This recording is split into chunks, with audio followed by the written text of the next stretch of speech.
Hi, എല്ലാവർക്കും വിജീസ് കിച്ചൻ്റെ പുതിയൊരു വീഡിയോയിലേക്ക് സ്വാഗതം. ഞാൻ നിങ്ങളുടെ സ്വന്തം ഈ ചേച്ചി. എൻ്റെ പ്രിയപ്പെട്ട ഓരോരുത്തർ സൂമായിട്ടിരിക്കുന്നു. ദൈവം സഹായിച്ച് ഇവിടെ സൂമായിട്ടൊക്കെ ഇരിക്കുന്നു. ഇന്നൊരു ദിവസം ദൈവം ദാനമായി തന്ന അതിന് ദൈവത്തിന് നന്ദി പറയാം. അപ്പോൾ ഇന്നത്തെ വീഡിയോ അതിൽ ഒരു കാര്യമുണ്ട്, നിങ്ങളത് കാണണേ, സ്കിപ്പ് ചെയ്യാതെ കാണണേ. അപ്പച്ചനും ഒരു ആഗ്രഹം തോന്നി, അപ്പച്ചൻ ചെയ്ത ഒരു കാര്യം കേട്ടോ. പിന്നെന്താ, ഇന്നലെ ഞാനാണെങ്കിൽ പോൾമോൻ്റെ ആർട്ട് ആൻഡ് സോങ് കിട്ടില്ലേ. അപ്പം നമ്മൾ ഇത്തിരി നേരത്തെ എല്ലാം വീഡിയോ ഒക്കെ ഞാൻ എക്സ്പോർട്ടൊക്കെ ചെയ്ത് അപ്ലോഡ് ചെയ്യുകയാണെങ്കിൽ എന്തെങ്കിലും പ്രശ്നം അതിലുണ്ട്, കോപ്പിറൈറ്റോ വല്ലതും ഉണ്ടെങ്കിൽ യൂട്യൂബ് ഇത്തിരി, കാരണം ഞാനിപ്പോൾ 1 മണിക്കാണ് വീഡിയോ ഇടുന്നതെങ്കിൽ അതൊരു 10-11 മണിയൊക്കെ ഞാനത് അപ്ലോഡ് ചെയ്ത് ഇടുവാണെങ്കിൽ എന്തെങ്കിലും പ്രോബ്ലം ഉണ്ടെങ്കിൽ യൂട്യൂബ് അതിൽ നിന്ന് മെസ്സേജ് വരും. അപ്പോൾ ഞാൻ ഇന്ന് വീഡിയോ ഇട്ടില്ല, അപ്ലോഡ് ചെയ്ത് കഴിഞ്ഞോണ്ടേ കോപ്പിറൈറ്റ് എന്നും പറഞ്ഞ് വന്നു. പിന്നെ അപ്പോഴത്തേക്ക് 1 മണി ആയില്ലായിരുന്നല്ലേ. അപ്പോൾ പിന്നെ പെട്ടെന്ന് പിന്നെ ആ പാട്ടങ്ങ് മ്യൂട്ട് ചെയ്യേണ്ടി വന്നു. അതല്ലായിരുന്നെങ്കിൽ ഒരു ഒരു ചർച്ചിലൊരു ക്രിസ്ത്യൻ സോങ് ആയിരുന്നു, നല്ലൊരു പാട്ടായിരുന്നു. എന്താണെന്നോ എന്തോ ഇപ്പോൾ ഇങ്ങനെ ഈ കോപ്പിറൈറ്റ് വരുന്നതെന്ന്. അതുകൊണ്ട് ആക്ഷൻ സോങ് മാത്രം കാണുമ്പോൾ ആൾക്കാർക്ക് കാണാനൊരു ഇൻട്രസ്റ്റ് ഇല്ലല്ലേ. പിന്നെ എന്തോ ചെയ്യാനാ, വീഡിയോ ഇട്ടും പോയി. പിന്നെ നമ്മൾ അതിൽ നിന്ന് കട്ട് ചെയ്യാനൊക്കത്തില്ല വീഡിയോ. ആ സ്ഥലം മ്യൂട്ട് ചെയ്യാൻ പറ്റുമായിരുന്നു. കബോർഡ് തുറന്നിട്ട് അടച്ചില്ല, പൊടി കയറും. ഇവിടെ പണിയായതുകൊണ്ടേ ഇഷ്ടം പോലെ പൊടി കയറും. പിന്നെന്താ, പിന്നെ മായ ഇന്നലെ കമൻറ്റ് ചോദിച്ചായിരുന്നു, ചേച്ചി അനു ഇപ്പം വരുന്നില്ലേന്ന്. ഞാൻ പറഞ്ഞില്ലേ ഇങ്ങനെ തുടപ്പിക്കാനായിട്ട് 1 മണിക്കൂറത്തേക്കിന് 60 രൂപ 70 രൂപ കൊടുത്താൽ പെങ്കൊച്ചുങ്ങൾ വന്ന് ചെയ്യുമെന്നുള്ളത്. തൂത്ത് തുടയ്ക്കുക മാത്രമല്ല, എന്തും കട്ടിങ് ആണെങ്കിലും ഡസ്റ്റിങ് ചെയ്യാനാണെങ്കിലും എന്താണെങ്കിലും നമ്മൾ പറയുന്നത് അവർ ചെയ്യും 1 മണിക്കൂറിനകം. അപ്പോൾ അനുവിൻ്റെ കാര്യമെന്ന് പറയുന്നത്, അനു വന്ന് ഇവിടെ ജോലി ചോദിച്ചു 3 വർഷത്തിൽ കൂടുതൽ അവൾ ചെയ്തിവിടെ. അന്ന് ആദ്യമായിട്ട് ജോലി വന്ന് ചോദിക്കുമ്പം ഞാൻ പറഞ്ഞത് 12 മണിക്കും 1 മണിക്കും ഇടയ്ക്ക് എപ്പോൾ വേണേലും. കാരണം അന്നൊക്കെ ഈ പിള്ളേരൊന്ന് സ്കൂളിൽ നിന്ന് വരുന്ന സമയമായിരുന്നു. ഇവള് തൂത്ത് 1 മണിക്ക് വരുമായിരുന്നു. അവൾ തൂത്ത് തുടച്ചുകൊണ്ടിരിക്കുന്ന സമയത്ത് ഈ പിള്ളേരൊക്കെ വരുവാണെങ്കിൽ അവർക്കും ബുദ്ധിമുട്ട്, ഇവർക്കും ഡ്രസ്സൊക്കെ മാറാനൊക്കെ ബുദ്ധിമുട്ടായിരുന്നു. അതുകൊണ്ട് അങ്ങനെ പറഞ്ഞു. അവൾ ആദ്യമൊക്കെ കുറച്ച് നാൾ കറക്റ്റ് വന്ന്, പിന്നെ നമ്മളുമായിട്ടൊക്കെ അങ്ങ് ഇതായി പരിചയമായി. നമ്മൾ ഫ്രണ്ട്ഷിപ്പ്, അവളുടെ അടുത്ത് നല്ല ഫ്രണ്ട്സിനെ പോലൊക്കെ എൻ്റെ ഒരു അനിയത്തി എന്ന രീതിയിൽ ഞാൻ കണ്ട് അങ്ങനെയൊക്കെ ചെയ്തോണ്ട് അവൾക്ക് പിന്നെ അവൾ സമയം ഇങ്ങനെ കുറേശ്ശെ 1 മണി 1:30 ആയി, 1:30, 2 2:30 അങ്ങനെ അങ്ങ് പൊയ്ക്കൊണ്ടിരിക്കുക. അങ്ങനെ എന്നും പറയാം ആൻറ്റി ഞാൻ നാളെ നേരത്തെ വരാം. അവളുടെ ഓരോ പ്രാരാബ്ദവും അവളുടെ സിറ്റുവേഷനൊക്കെ അനുസരിച്ച് നമ്മൾ അഡ്ജസ്റ്റ് ചെയ്യുമായിരുന്നു. ഞാൻ അഡ്ജസ്റ്റ് ചെയ്യുമെന്ന് പറഞ്ഞ് ഇപ്പോൾ അപ്പച്ചൻ, കാരണം അപ്പച്ചൻ 1 മണിക്ക് ഞാൻ ആഹാരം കൊടുക്കുന്നതാണ്. ആഹാരം കൊടുത്തു കഴിഞ്ഞ് അപ്പച്ചൻ കുറച്ച് നേരം റെസ്റ്റ് എടുത്തിട്ട് ഒരു 2:30 കഴിയുമ്പം, കാരണം ഇച്ചിരി വൈകിട്ടൊക്കെ കുളിക്കുകയാണെങ്കിൽ പ്രായമല്ലേ, തണുപ്പല്ലേ, അതുകൊണ്ട് നേരത്തെ ഉച്ചയാകുമ്പോൾ കുളിക്കും. അപ്പോൾ അപ്പച്ചൻ കഴിച്ച് കഴിഞ്ഞിട്ട് ഒന്ന് റെസ്റ്റ് ചെയ്യുമ്പോഴായിരിക്കും ഇവൾ വരുന്നത്, ബെല്ലടിക്കുന്നത്, എന്തോ എന്തെങ്കിലും സൗണ്ടൊക്കെ അങ്ങനെ ഡിസ്റ്റർബുണ്ട്. അപ്പോൾ ആദ്യമൊന്നും അപ്പച്ചൊന്നും വേണ്ടത്, പിന്നെ പറഞ്ഞാൽ അവിടുത്തെ ഒരു സമയം ഏത് സമയമാണെന്ന് വെച്ചാൽ ആ സമയത്ത് കറക്റ്റ് വരാൻ പറയാം. അവൾ പ്രഗ്നൻ്റ് ആയിരുന്ന സമയത്ത് 3, 3:30, 4 മണിക്കും വന്നിട്ടുണ്ട്.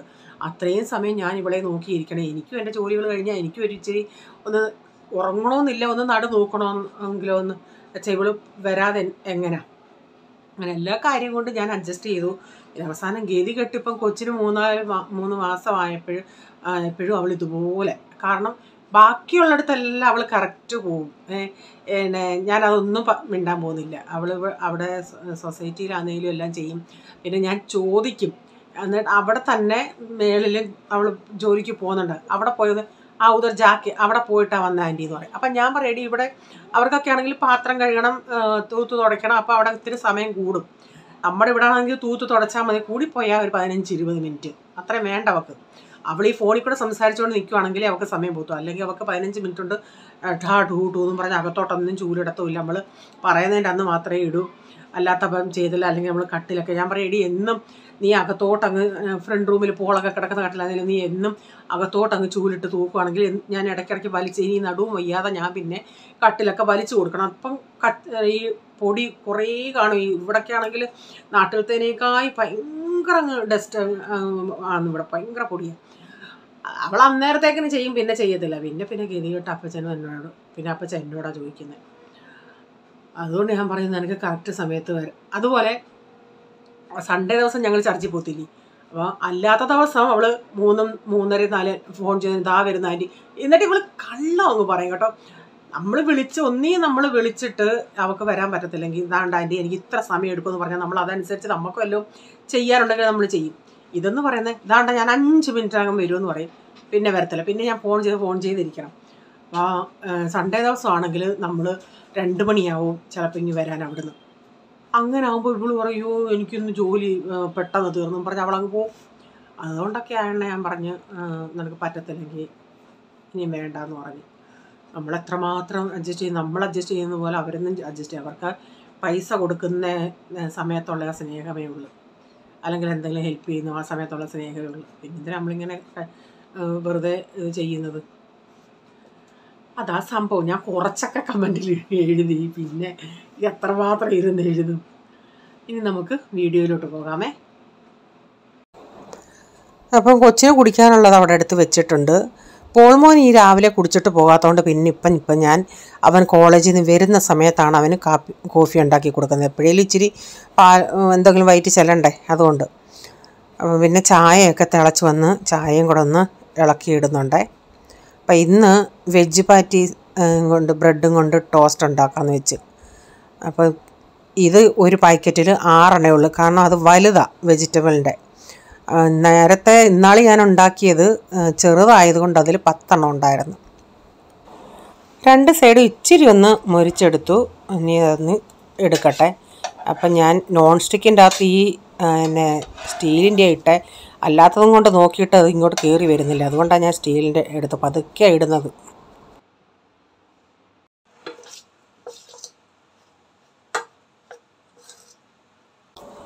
അപ്പം എനിക്ക് ചോളത്തിൻ്റെ ഈ മേസിൻ്റെ പുട്ടുണ്ടാക്കാമെന്ന് വെച്ച്.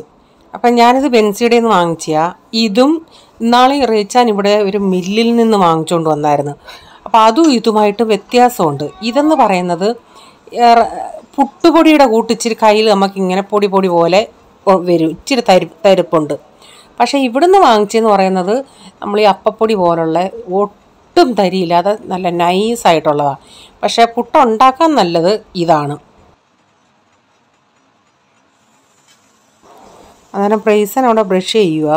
അപ്പം പ്രൈസൻ അവിടെ അവൻ്റെ ഒരു സങ്കടം പറയുന്നുണ്ട് അവിടെ നിന്ന്. അതെന്താന്ന് ഞാൻ എന്താ അവർ തോടാ ബെടാ പോനേക്കാ എന്തിനാടാ ഹൈറ്റ് ഇല്ലേ? ഇച്ചിരി കൂടെ കഴിയട്ടെ, ഹൈറ്റൊക്കെ വരും.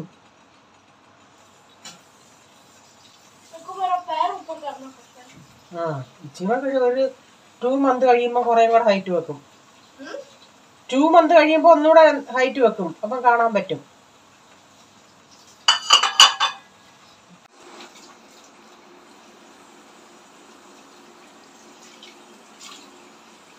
Good morning.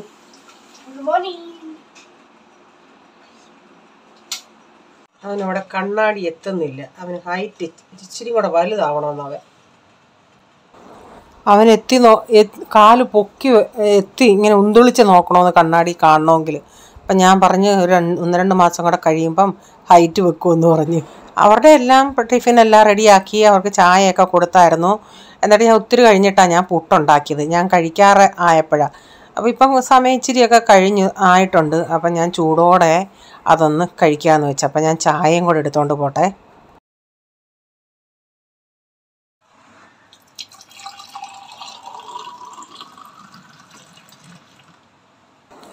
ഇനിയും കാണിക്കുന്ന വീഡിയോ ഈ ദിവസത്തെ അല്ല, സൺഡേലത്തെ ദിവസത്തെയാണ്.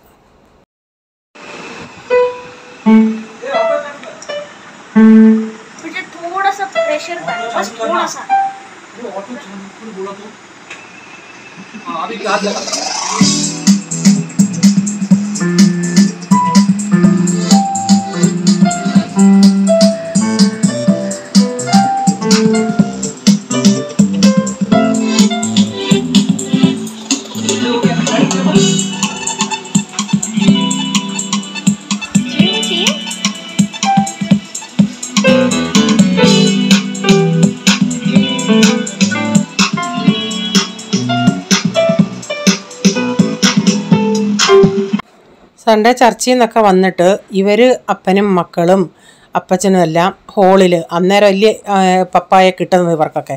അപ്പോൾ അവരെല്ലാം അവിടെ സംസാരം, ഞാനിവിടെ ഇങ്ങനെ മുറിയിലായിരിക്കും. ചിലപ്പോൾ ഞാൻ വന്നിട്ട് ഇച്ചിരി കിടക്കും. എന്നെ സൺഡേയിൽ ആ കൊച്ച് പോയപ്പം 3-3:30 ആയി. അതുകൊണ്ട് അത് കഴിഞ്ഞിട്ടാണ് ഞാനൊന്ന് കിടന്നത്. അപ്പോൾ അത് കഴിഞ്ഞിട്ട് അപ്പച്ചനൊന്ന് പിയാനോ വായിക്കണമെന്നൊരു ആഗ്രഹം, അങ്ങനെ ഇരുന്ന് ചെയ്തതാണ്. അപ്പോൾ ഒത്തിരി കഴിഞ്ഞിട്ട് റീച്ചാൻ്റെ അടുത്ത് പറഞ്ഞ് എൻ്റെ മൊബൈൽ ഇതാന്ന് പറഞ്ഞു. അപ്പോൾ ഞാൻ ചിന്തിച്ച് എൻ്റെ മൊബൈൽ ഫോർമാറ്റ് ചെയ്യണമായിരുന്നു. ഞാൻ ചിന്തിച്ച് അതിനായിരിക്കും റീച്ചാൻ മൊബൈൽ എടുത്തുകൊണ്ട് പോകുന്നതെന്ന്. പക്ഷേ സംഗതി എന്തോ ഇത് അവിടെ പരിപാടിയായിരുന്നു. അപ്പം റീച്ചാൻ ചിരിച്ചുകൊണ്ട് പിന്നെ ഇങ്ങോട്ട് മൊബൈൽ, ഞാൻ പറഞ്ഞു എന്നെ എന്താ വിളിക്കാഞ്ഞേ? അതാൻ പറഞ്ഞ് അപ്പച്ചൻ അപ്പോഴത്തേക്കിനും വീഡിയോ എടുക്കുമ്പോഴത്തേക്കിനും എന്ന്.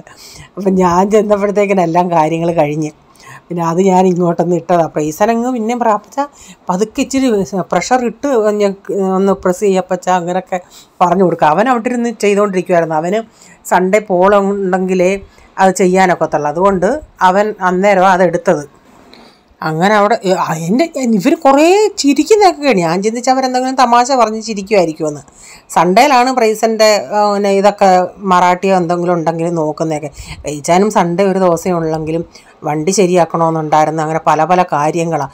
എന്നിട്ട് പോളിനും ഇവിടുത്തെ ഈ പരിപാടികൾ കഴിഞ്ഞിട്ട് പിന്നെ പോളും റീച്ചാനും കൂടെ പോയി. പോളിന് അവൻ്റെ പ്രാക്ടിക്കൽ ലാബിലത്തേക്കിന് ഷർട്ട് വേണമായിരുന്നു, അവൻ്റെ കുറേ അസൈൻമെൻറ്റിനുള്ള സാധനങ്ങളൊക്കെ വേണമായിരുന്നു. അങ്ങനെ അവരെല്ലാം പോയിട്ട് പ്രൈസൻ്റെ ചപ്പൽ, അങ്ങനെ പല പല കാര്യങ്ങളുണ്ടായിരുന്നു. പക്ഷേ ഒന്നും ചെയ്യാനൊന്നും പറ്റില്ല. അവരൊക്കെ ഞാൻ ഫോൺ ചെയ്തപ്പോഴേ അവിടെയൊക്കെ സൺഡേ ഭയങ്കര മഴയായിരുന്നു. അതുകൊണ്ട് പിന്നെ ട്രാഫിക്കുമായിരുന്നു. ഇതിൻ്റെയൊക്കെ ഈ ദസറയുടെ ഇത് വെച്ച് ഭയങ്കര ട്രാഫിക്കുമായിരുന്നു. അങ്ങനെ ചെയ്യാനിരുന്ന കാര്യം എല്ലാം ഓരോ ആഴ്ചയിൽ നിന്നും പറയും, തിങ്കളാഴ്ച തുടങ്ങുമ്പോൾ തൊട്ട് പറയും സൺഡേ ചെയ്യാം. എല്ലാം സൺഡേയിലത്തേക്കിനെ വെച്ചേക്കുന്നത്. പക്ഷേ എല്ലാം ഒന്നും സൺഡേ ചെയ്യാനും പറ്റത്തില്ല, കാരണം സമയം കിട്ടുന്നില്ലല്ലോ. ഉച്ചയാവും ഞങ്ങളിങ്ങി വരണമെങ്കിൽ. അപ്പം ഞാൻ ഇന്നൊരു മീൻ പീര വെക്കുന്നത്. അപ്പം അരപ്പൊക്കെ അരച്ച് വെച്ച് ഇനിയും അടപ്പത്തോട്ട് വെക്കട്ടെ. അപ്പോൾ അടപ്പത്ത് വെച്ചിട്ട് ഇച്ചിരി നേരമൊക്കെ ആയി. അപ്പം വെള്ളമൊക്കെ ഒന്ന് ഇറങ്ങി വന്നു അതിൻ്റെ അകത്തുനിന്ന്. അപ്പം ഞാൻ ഈ സ്പൂണിൻ്റെ മൂടുവശം കൊണ്ടൊന്ന് ഇളക്കി കൊടുക്കുന്നുണ്ട്, അല്ലെങ്കിൽ പൊടിഞ്ഞു പോകും. എക്സ്പേർട്ടായിട്ടുള്ളവർക്കറിയാം. ആദ്യമായിട്ടുള്ള കൊച്ചുങ്ങളുണ്ടെങ്കിൽ അവർക്ക് വേണ്ടി ഞാൻ പറഞ്ഞു കേട്ടോ. മീൻ അടപ്പത്ത് വെച്ചിട്ട് കുറച്ച് തൈരുണ്ടായിരുന്നു, അതൊന്ന് ഇനി ഒന്ന് ഉടച്ചിട്ട് കറി വയ്ക്കാനേ. ഇന്നലത്തെ പയർത്തോരൻ ഇരിപ്പുണ്ട്. മീൻ തോരൻ ഉണ്ടെങ്കിൽ പിന്നെ ഇവിടെ എല്ലാവരും സന്തോഷമാണ്. പ്രൈസൻ ഇപ്രാവശ്യം കൊടുത്തുണ്ടേ മീനിൻ്റെ അകത്ത് മുള്ളാന്നും പറഞ്ഞ് പീര മാത്രം ആദ്യം ഇച്ചിരി 1-2 എണ്ണം എടുത്തു. പിന്നെ അവന് പീര മതിയെന്നും പറഞ്ഞ് മീൻ കഴിച്ചില്ല. അപ്പം മോരൊക്കെ ഞാനൊന്ന് കാച്ചി ലാസ്റ്റിൽ ഇനിയും കടുകൂടെ വറുത്തി ചേർക്കട്ടെ. അപ്പം മോരുമായിട്ടുണ്ട്. അപ്പം ഞാൻ മീൻ വറ്റിയായിരുന്നു, ഞാൻ അതിൻ്റെ അകത്ത് ഇച്ചിരി വെളിച്ചെണ്ണയൊക്കെ ഒഴിച്ച് അതൊന്ന് ഓഫാക്കിയിട്ടിട്ടുണ്ടേ. അന്നേരം ഇന്നത്തെ വീഡിയോയിലെ വിശേഷങ്ങൾ ഇതൊക്കെയായിരുന്നു. വീഡിയോ ഇഷ്ടമായെങ്കിൽ ലൈക്ക് ചെയ്യണേ, നിങ്ങളുടെ അഭിപ്രായം കമൻറ്റിൽ കൂടെ അറിയിക്കണേ. സബ്സ്ക്രൈബ് ചെയ്യാതെ ആരെങ്കിലും വീഡിയോ കാണുന്നുണ്ടെങ്കിൽ, വീഡിയോ ഇഷ്ടമായി വീണ്ടും ഈ ചാനൽ കാണണമെന്ന് ആഗ്രഹമുണ്ടെങ്കിൽ ഒന്ന് സബ്സ്ക്രൈബ് ചെയ്തിട്ട് ആ ബെല്ലേക്ക് ബട്ടണൂടെ പ്രസ് ചെയ്യുകയാണെങ്കിൽ ഓൾ എന്നൊരു ഓപ്ഷൻ വരും. അതുകൂടെ പ്രസ് ചെയ്യുകയാണെങ്കിൽ ഞാനിടുന്ന വീഡിയോയുടെ നോട്ടിഫിക്കേഷൻ നിങ്ങൾക്ക് എന്നും വരുന്നതായിരിക്കും. ഇനി ഒരു പുതിയ വീഡിയോയുമായി വരും വരെ bye, God bless you all. Thank you, take care, bye, see you, good bye.